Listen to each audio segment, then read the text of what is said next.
किसान वाणी कार्यक्रम के प्रायोजक हैं कृषि एवं किसान कल्याण मंत्रालय, भारत सरकार। हर जोखिम से निकल कर फसल आए, सुरक्षित हो जाए।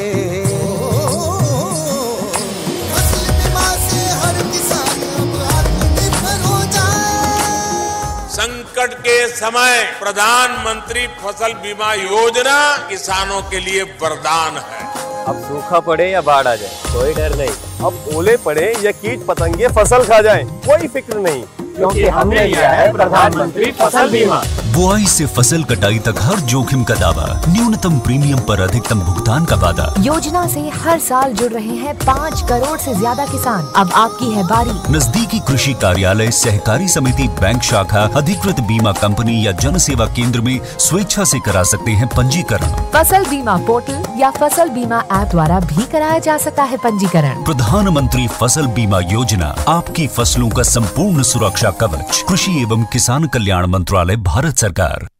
किसान वाणी कार्यक्रम सुनने वाले सब बाण भाइयों ने विनोद भाई की राम राम। किसान भाइयों, आज किसान वाणी कार्यक्रम में चर्चा करेंगे नई फसल नई उमंग के तहत मूंग की काश्त की, और इसके साथ ही चर्चा करेंगे अंतर्राष्ट्रीय वर्ष जो कि हम मोटे अनाजों के लिए मना रहे हैं उसके बारे में भी चर्चा करेंगे, और करवाऊंगे साथ में भाइयों का मनोरंजन भी। लेकिन शुरुआत करें नई उमंग नई फसल के तहत मूंग की काश्त पे। भाइयों, हम सब जाना है कि जो दाल है उनका हमारे जीवन में, हमारे भोजन में जो है विशेष महत्व है, क्योंकि भारत की जो ज़्यादातर जनसंख्या वह शाकाहारी है, और जो शाकाहारी जनसंख्या है उसमें जो प्रोटीन का मुख्य स्रोत है वो है दाल। क्योंकि जो दाल है वो लगभग 20 से 40% तक की जो प्रोटीन की मात्रा है हमारे भोजन की उसने पूरा करा है। इसलिए भाइयों, जो दाल है वो प्रोटीन का एक मुख्य स्रोत है। लेकिन समस्या यह है कि अपने देश में जो है प्रति व्यक्ति जो हर रोज़ दाल की जो ज़रूरत है वो है 80 ग्राम दाल, और जो हर एक इंसान में मिल पा रही है वो है लगभग 42 ग्राम दाल प्रति व्यक्ति। और कहने को तो भारत जो है दलहन के उत्पादन में विश्व में पहले स्थान पर है, लेकिन उसके बावजूद भी हमने हर साल जो है 2 से 3 मिलियन टन दाल, यानी कि कम है कि जितनी दाल हम उत्पादन कर रहे हैं दाल का, उसका 5वां हिस्सा हमने जो है फिर भी बाहर से जो है आयात करना पड़ा है। उसका मुख्य कारण ये है कि जो ज़्यादातर हम जो दलहनी फसल ले रहे हैं वो हम कम उपजाऊ मिट्टी पर या जो बारानी क्षेत्र जो है उसमें हम अपनी जो है दलहन की फसल लेवा है। तो जो दाल है उनमें भी सबसे मुख्य जो विकल्प है हमारे पास वो है मूंग। और मूंग की अगर हम उन्नत जो शील किस्म हैं उनकी बात करें तो वो है एक मुस्कान। यह किस्म भाइयों ग्रीष्मकालीन और जो खरीफ है दोनों मौसम में उगाई जा सकता है, या MH96 के नाम से भी जानी जावा है, और या पीले पत्ते वाली मोजेक जो वायरस है उसकी अवरोधी भी है। और इसकी जो फड़ी हैं वो एक साथ पका हैं, और इसकी जो औसत जो पैदावार है वो किसान भाई लगभग 4 क्विंटल प्रति एकड़ के हिसाब से ले सके हैं। और इसके अलावा एक और उन्नतशील किस्म है वह है सत्या, या लंबी बढ़न वाली किस्म है, और इसकी जो फड़ी हैं वो सीधी और दाने जो हैं चमकदार गहरे हरे रंग की हैं। और यह किस्म भाइयों जो सभी प्रमुख बीमारी हैं दाल की, मूंग की दाल की, तो उसकी सबकी अवरोधी है, और लगभग जो है 70 दिन में या पूरी फसल पक कर तैयार हो जाए। और इसकी पैदावार किसान भाई लगभग 6.5 से 7 क्विंटल प्रति एकड़ के हिसाब से ले सके हैं। और इसके अलावा भाइयों बसंती है, यह भी जो है लंबी बढ़न वाली किस्म है, और इसका दाना ज़्यादा स्वाद आकर्षक वो है, ज़्यादा प्रोटीन वाला है, और इसकी लगभग 90% जो फड़ी है वो एक साथ पक कर तैयार हो जाए। और यह जो फसल है यह भी लगभग 65 दिन में पक कर तैयार हो जाए है, और इसकी जो औसत पैदावार है वो किसान भाई ले सके हैं 6 से 7 क्विंटल प्रति एकड़ के हिसाब से। और बात करें बिजाई के समय की, तो जो मूंग की बिजाई का सबसे बढ़िया समय है वो चल रहा है, यानी कि जुलाई के पहले हफ्ते तक हम शुरू कर दें, यानी कि मानसून की पहली बारिश के साथ हम मूंग की बिजाई कर सकें। और बीज की मात्रा की बात करें तो भाइयों 6 से 8 किलोग्राम बीज प्रति एकड़ के हिसाब से मूंग की जो है बिजाई खातर बढ़िया रहेगा। और बिजाई के तरीके में अगर बात करें तो वो है पंक्तियों के बीच का फासला रखें 30 से 45 सेंटीमीटर, और इतना फासला रख कर पोरा या जो केरा विधि है उससे हम बिजाई करें। साथ में भाइयों बीजोपचार करना भी बहुत ज़रूरी है। इस पर हम बार बार बात भी कर दे रहे हैं कि बीजोपचार जो है करने से जो है हम खेत मान वाली जो फसल में बीमारी है उनका एक बहुत बड़ा हिस्सा हम रोक सके हैं। एक पैकेट या जो शीशी है वो राइजोबियम अगर हम बीज का उपचार करें, और ये जो टिक्का है खासकर जो राइजोबियम का टिक्का है वो हमने आसानी तक किसान सेवा केंद्र है या जो हरियाणा कृषि विश्वविद्यालय है वहाँ से हमें आसानी से वो प्राप्त हो जाए।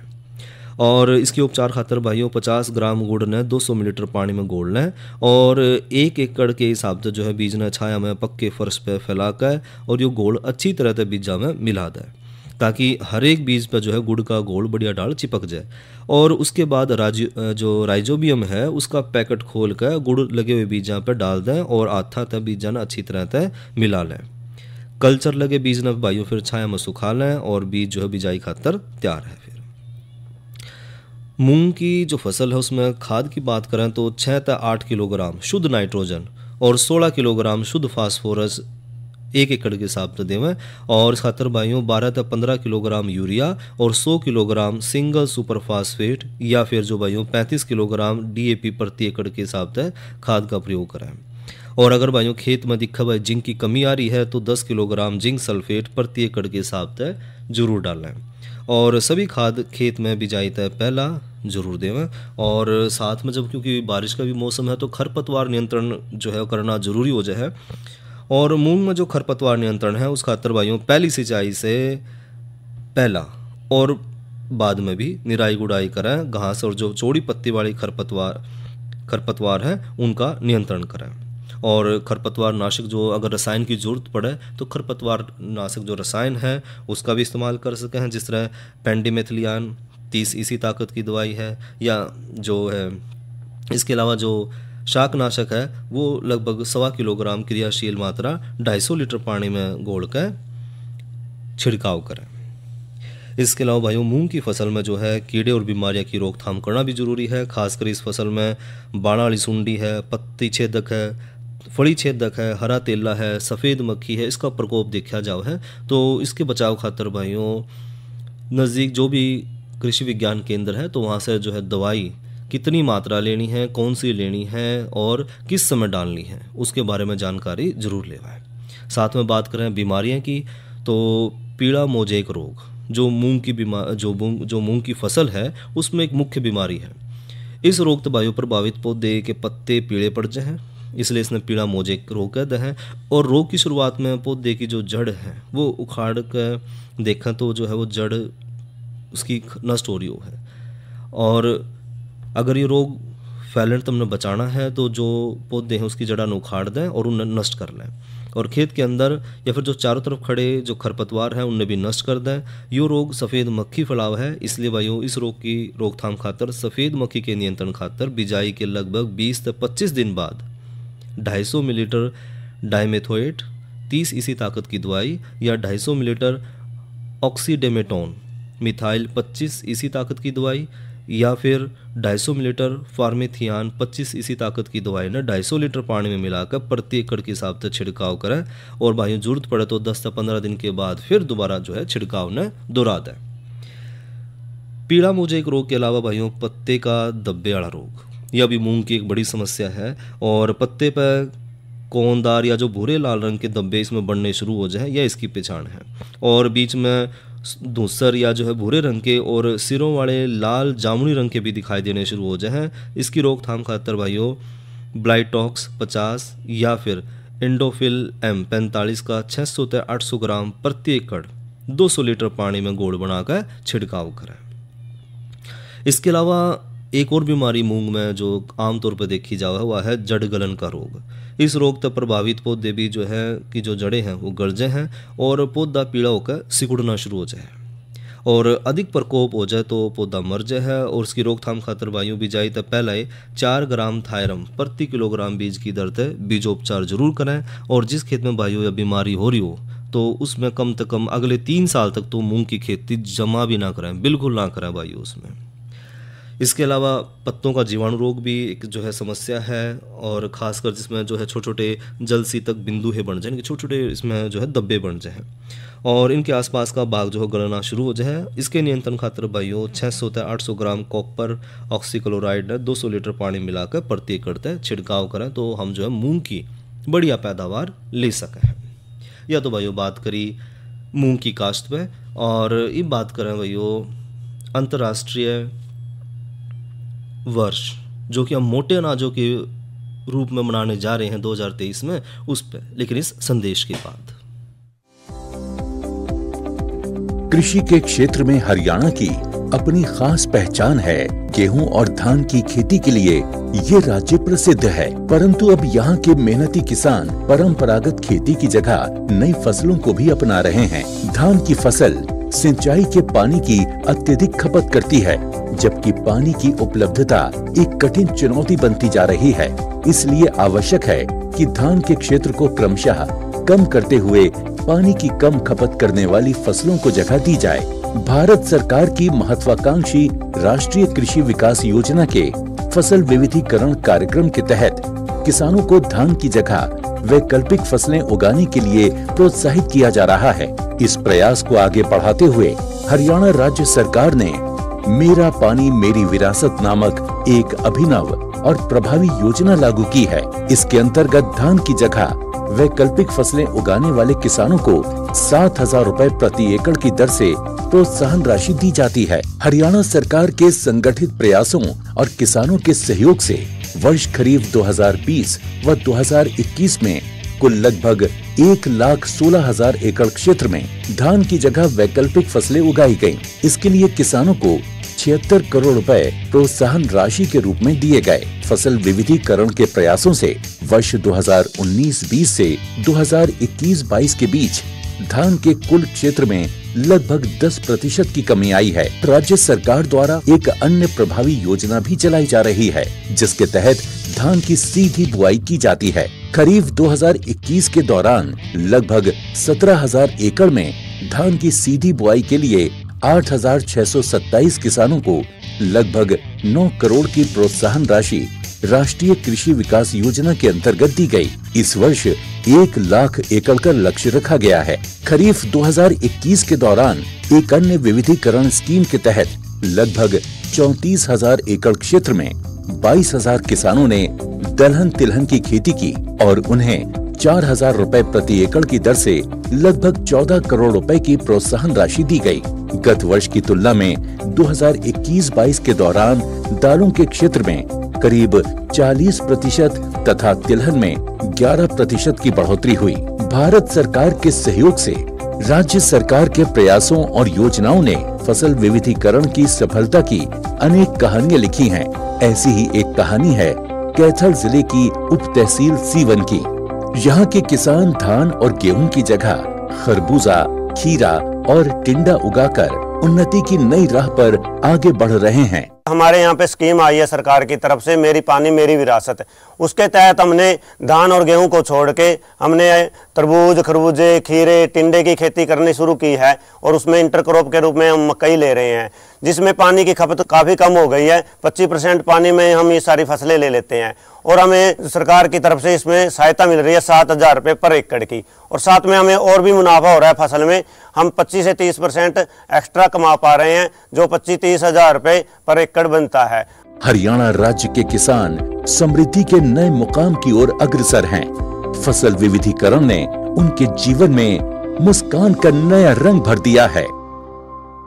और भाइयों, एक बात करें अंतर्राष्ट्रीय मोटा अनाज वर्ष 2023 के बारे में। भाइयों, मार्च 2021 में संयुक्त राष्ट्र महासभा द्वारा भारत की ओर से एक प्रस्ताव को सर्वसम्मतितः स्वीकार कर लिया गया और इसके तहत वर्ष 2023 को हम अंतर्राष्ट्रीय मोटा अनाज वर्ष के रूप में मनाएंगे। और इस प्रस्ताव को लगभग 70 से भी ज़्यादा देशों ने जो है इसका समर्थन किया है।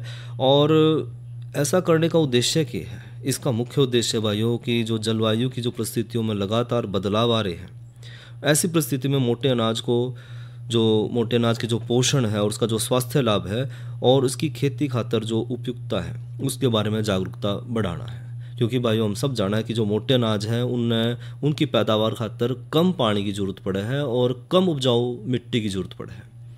तो जो किसान भाई पानी की ज़रूरत भी कम है, मिट्टी के अंदर जो खाद है और जो रासायनिक उर्वरक है उनकी मात्रा भी कम डाल कर वो फसल ले सके हैं जिनका मूल्य गेहूं की फसल से भी ज़्यादा है। और मोटे अनाज या जो कदनन है उसमें ज्वार है, बाजरा है, रागी है, कंगनी है, कुटकी है, कोदो है, सामवक है, इस तरह की जो सारे मोटे अनाज इसमें शामिल हैं। और संयुक्त राष्ट्र संघ महासभा ने तो भूख को मिटाने के लिए और दुनिया भर में जो कुपोषण है इसकी समस्या की रोकथाम खातर 2016 से 2025 तक पोषण और संयुक्त राष्ट्र कार्यवाहिक दशक के रूप में भी इसकी घोषणा करी है। तो उसी के तहत जो है, क्योंकि मोटे अनाज में पोषक तत्व, प्रोटीन, खनिज लवण, खनिज तत्व की मात्रा बहुत ज़्यादा है, इसमें रेशा है, इसमें जो है प्रोटीन की मात्रा भरपूर है। तो उस कारण भी जो है 2023 को जो हम अंतर्राष्ट्रीय मोटा अनाज वर्ष के रूप में मनाएंगे। और इसी के तहत भाइयों मोटे अनाज के तहत अगर बात करें थोड़ी सी बाजरे की भाइयों, बाजरे में क्योंकि बाजरा भाइयों अगर इसके पोषक तत्वों की बात करें तो खनिज लवण है, रेशा है और इसमें ऊर्जा भरपूर है, प्रोटीन का एक बहुत बढ़िया साधन है बाजरा। लेकिन इसमें भी कई तरह की जो समस्याएं हैं वो देखी जाओ, जिस तरह सफ़ेद लट की जो समस्या है वो बाजरे में देखी जाओ है। और जो सफ़ेद लट है एक बहुभक्षी कीट है और लगभग 250 प्रकार की अलग अलग पौधों का भक्षण भी करे है। इसके प्रौढ़ लाल भूरे रंग के और गहरे भूरे रंग के हैं और इसका लार्वा सफ़ेद और हल्के पीले रंग का है और इसका अगला भाग जो है नारंगी रंग का है और लार्वे का जो सफ़ेद रंग होने के कारण इसका नाम जो है सफ़ेद लट भी पड़ गया भाई। और जो बाजरे की फसल है उसने बहुत ज़्यादा नुकसान पहुंचा हुआ है और इसकी पहचान है जो अंग्रेजी का अक्षर सी है उस तरह का जो ये कीट दिखा है। और इसकी रोकथाम खातर भाइयों जिस तरह वर्षा शुरू हुई है उससे पहले खेत के जो आसपास खड़े जो वृक्ष हैं या जो शाखाएं हैं, जो झाड़ी हैं, उनकी कटाई छटाई कर दें ताकि जो भुंड हैं वो भोजन खातर जो है इनके ऊपर आश्रय ना ले, वो इनकी शरण में ना जाएं। दूसरा भाइयों कीट की रोकथाम खातर जो सामूहिक या जो अगर हम सामुदायिक कदम उठावें तो ज़्यादा बढ़िया रहेगा, क्योंकि वर्षा के बाद जो आसपास पेड़ हैं उन पर इकट्ठे होने वाले जो प्रौढ़ हैं उन हम बारिश के बाद पहली और जो दूसरी रात है उसमें खासकर रात को जब अंधेरा हो जाए, रात को 8:30-9 बजे के आसपास जो है उन वृक्षाना इलाका है उस पर जो इकट्ठे हुए हैं सफ़ेद लट उन्हें नीचे गिरा दें और उन्हें नीचे गिरा कर थोड़ा सा मिट्टी का तेल और पानी का घोल बनाकर उसमें उन्हें नष्ट कर दें। जो प्रौढ़ बूढ़ है उन नमान खातर भाइयों पहली, दूसरी और जो तीसरी बारिश है उसके बाद खेत में खड़े जो वृक्ष हैं उन पर 3 ग्राम कार्बरिल, 50 घुलनशील पाउडर या फिर 1 मिलीलीटर मोनोक्रोटोफास 36 SL या फिर जो है 2 मिलीलीटर क्विनलफास 25 इसी ताकत की दवाई ना प्रति लीटर के हिसाब से छिड़काव कर दें तो जो सफ़ेद लट की समस्या है उसका हम समाधान कर सके हैं और जो बाजरे की पैदावार है वो हम बढ़ा सके हैं। तो भाइयों ये तो बात करी हमने कि जो अंतर्राष्ट्रीय मोटा अनाज वर्ष 2023 के बारे में और करवाऊँ भाइयों का मनोरंजन सुनायो लोकगीत।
सबने जाना रहोगा,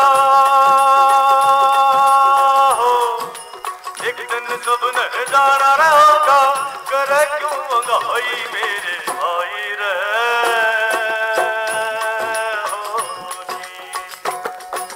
ओ राम रस पियो, राम रस पियो, पियो मेरे भाई रे।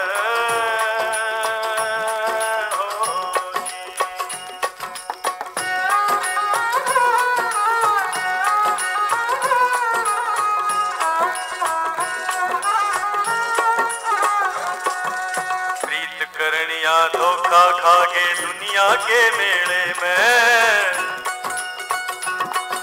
प्रीत करनिया धोखा खागे दुनिया के मेले में, मेल मिलाप बनाया उसने हो, मेल मिलाप बनाया उसने, बना दी जुदाई मेरे भाई रे।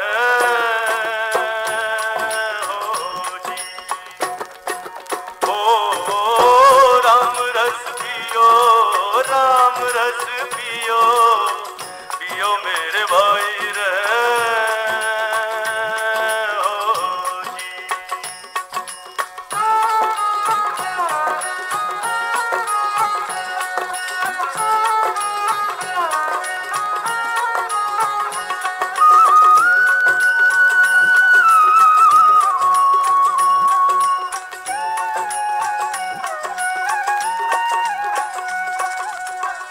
धर्म तय हटिए मचना, एक दिन फल मिल जाएगा, तीन धर्म तय हटिए मचना, एक दिन फल मिल जाएगा, कर ले जान हरि कर बंदे हो, कर ले जान हरि कर बंदे, करेगा सुनाई मेरे भाई रे।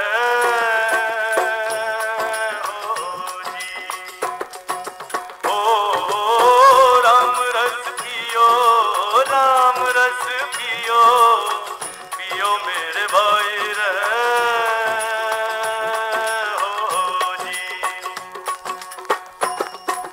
ओ राम रस पियो, राम रस पियो, पियो मेरे भाई रे।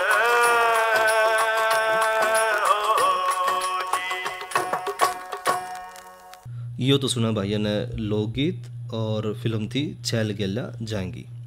और भाइयों इब करें चर्चा कल के कृषि कार्यक्रम की, और कल रहेगा भाइयों दिन रविवार, जिसमें हम लेकर आऊँगे कार्यक्रम थारी चिट्ठी मारे गीत।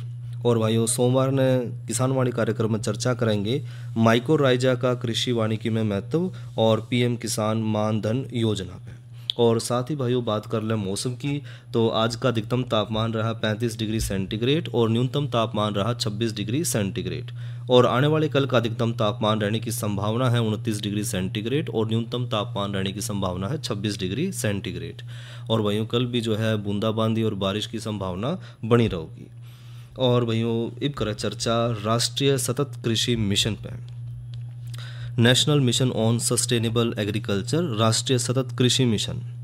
इसके तहत भाइयों जलवायु परिवर्तन को स्थिर बनाए रखने के लिए भारत सरकार प्रयास कर रही है, और कृषि का जो उत्पादन है उसमें जो जलवायु परिवर्तन के साथ साथ जो प्राकृतिक संसाधन है, जिस तरह मिट्टी है, जल की गुणवत्ता है और वायु है, उसकी उपलब्धता पर सब कुछ निर्भर कर है।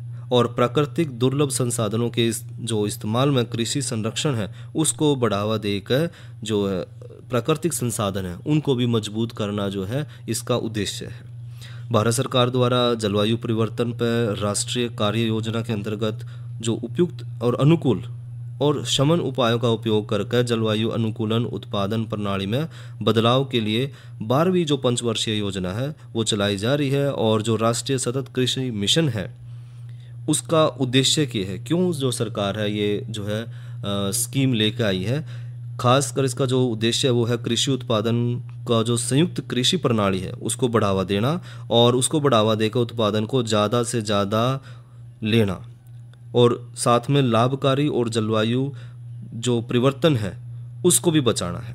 साथ में भाइयों नमी संरक्षण का उपयोग कर समुचित जो मिट्टी है उसमें प्राकृतिक संसाधनों का संरक्षण करना है। क्योंकि हमारे जो प्राकृतिक संसाधन है उनका भी बड़ी तेज़ी तो दोहन होने लग रहा है, तो उस दोहन को भी रोकना है, साथ में जो हमने ज़्यादा से ज़्यादा उत्पादन भी लेना है। और भाइयों, जो मिट्टी की उर्वरता है उसका जो मानचित्र अगर हम देखा, जो बाह्य है और जो सूक्ष्म पोषक तत्व हैं उनका मिट्टी परीक्षण आधारित अनुप्रयोग करना, समुचित उर्वरकों का सही इस्तेमाल करना और जो मिट्टी प्रबंधन है उसको अपनाना भी इस जो स्कीम का, इस राष्ट्रीय सतत कृषि मिशन का एक जो है वो उद्देश्य है। और साथ में भाइयों, फसल की जो अधिक हम प्राप्ति लें, कुशल जल प्रबंधन करें और जो जल संसाधन है उनका सही तरीके से हम प्रयोग कर सकें, वो भी इस जो है मिशन का जो है उद्देश्य है। साथ में भाइयों, जलवायु परिवर्तन अनुकूलन और जो अल्पीकरण हो रहा है हमारे जितने भी, चाहे वो मिट्टी है, चाहे वो पानी है, चाहे वो राष्ट्रीय कृषि वितरण और जो प्रौद्योगिकी मिशन है, राष्ट्रीय खाद्य सुरक्षा मिशन है, राष्ट्रीय कृषि जलवायु जो प्रत्यास्था है, सभी जो है सहयोग कर रहे हैं किसानों को जो है किसानों तक अपनी बात पहुंचाने का कि जो है हम कम से कम भूमि में, कम से कम जल में किस तरह अपनी क्षमताओं को बढ़ा सकें हैं।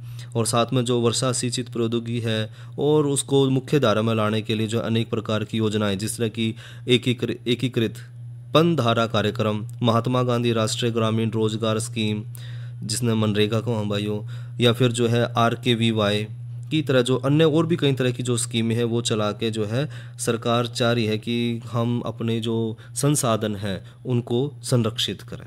अरे अरे अरे क्या कर रहा है? इधर इधर इधर हम बोल रहे हैं तेरे बीजू का। उतला बोल रहा है? पक्षियों से तो हम खेत को बचा लेते हैं, पर इन घातक रसायनों से कैसे बचाएं? मतलब?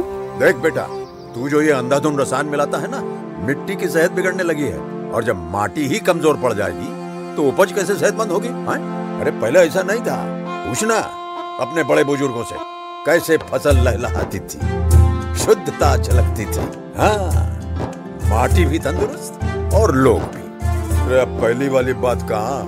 पर अब तो सब यही डाले हैं। सब नहीं, आज भी लाखों जागरूक किसान परंपरागत विधि से फसल उगा रहे हैं, खर्चा कम और उपज की कीमत भी बेहतर पा रहे हैं। सच है? रे बेटे, एक्सपीरियंस से बता रहे हैं, धूप में बाल सफेद नहीं किए हैं। हाँ। ठीक है भाई, मैं भी आज से जैविक खेती शुरू करूंगा। माटी से प्रेम की परंपरा है, परंपरागत खेती। किसान वाणी कार्यक्रम के प्रायोजक थे कृषि एवं किसान कल्याण मंत्रालय, भारत सरकार। और भाइयों, इसी के साथ जो है कार्यक्रम का समय यहीं समाप्त हो रहा है और इसी के साथ अपने भाई विनोद ने दो इजाजत। अच्छा भाइयों, राम राम।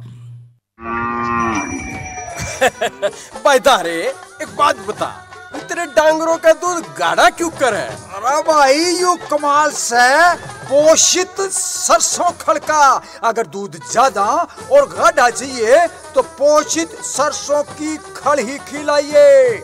निर्माता मधु एग्रो, बीड अमीन, कुरुक्षेत्र।